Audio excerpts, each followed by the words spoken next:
In 2015, Bucharest was shattered by the Colectiv nightclub fire, the deadliest fire in Romania's history, a tragedy that exposed a web of corruption and negligence. As flames engulfed the venue during a rock concert, 64 lives were lost, sparking a nationwide outcry for justice. Amid the chaos, a resilient community united in grief and determination, demanding accountability from a government riddled with systemic issues. This is a story of tragedy, resilience, and the pursuit of a safer tomorrow. In 2015, Bucharest, the capital city of Romania, was a vibrant and bustling metropolis with a mix of historical charm and modern development. The city was undergoing a period of transition after Romania's integration into the European Union in 2007. During that time, the city was experiencing a cultural and artistic renaissance, with a growing number of galleries, theatres and music venues catering to a diverse range of tastes. Bucharest was becoming known for its eclectic cultural offerings.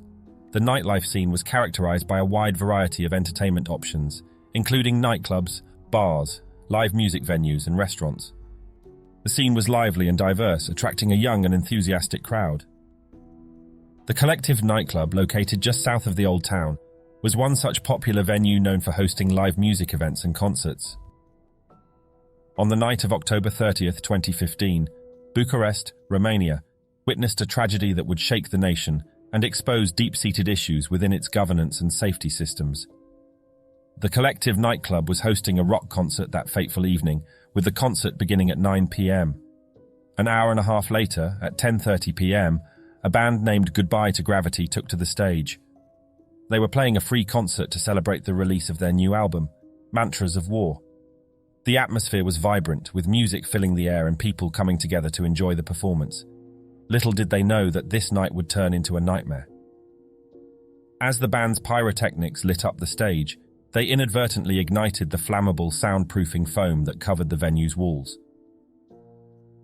Within moments, the fire spread rapidly from pillar to ceiling that was covered with strips of pine wood and acoustic foam, generating toxic smoke and intense heat.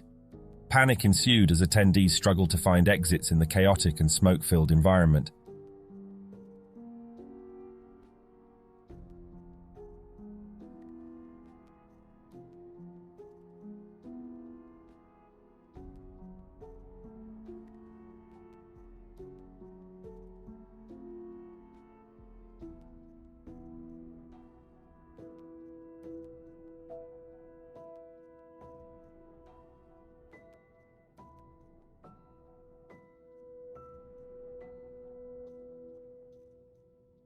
Tragically, 64 lives were lost, either due to burns, smoke inhalation, or stampedes.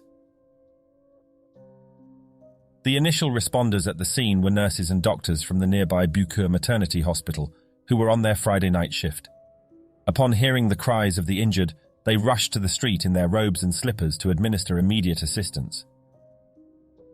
The initial 112 emergency call was received at 10:32 p.m., with the first responders arriving approximately 11 minutes later.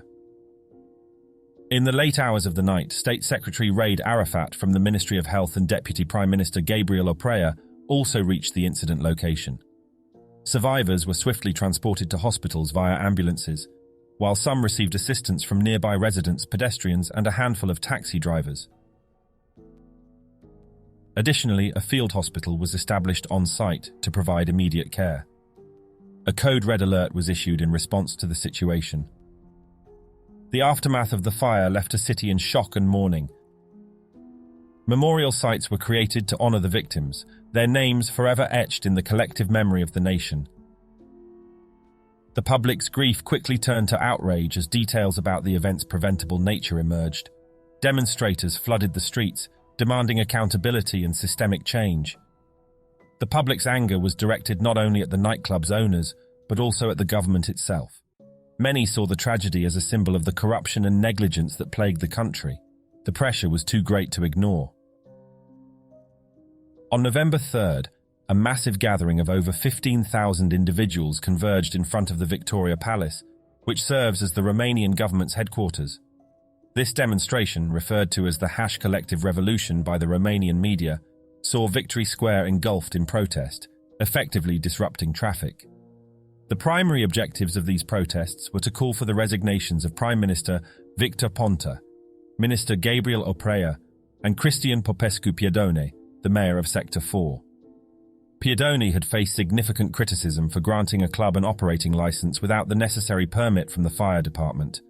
The government building was heavily fortified by a substantial presence of gendarmes, preventing demonstrators from advancing closer to the premises.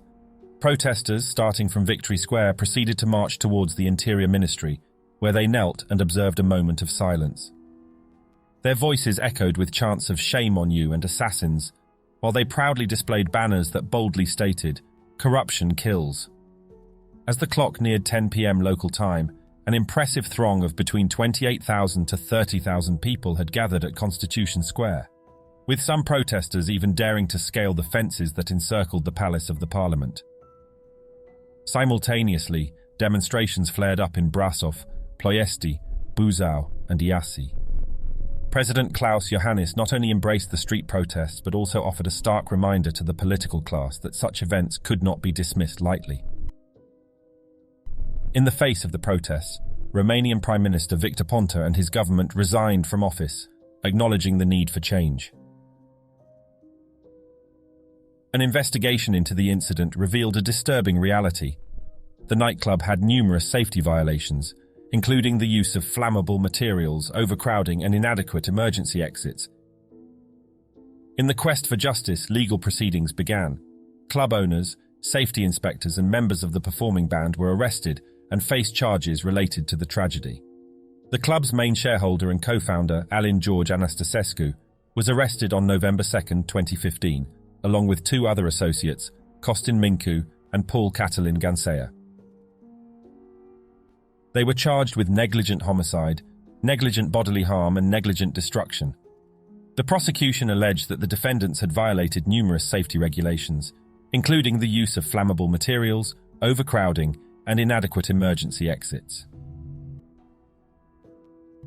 The Colectiv nightclub fire served as a wake-up call for Romania.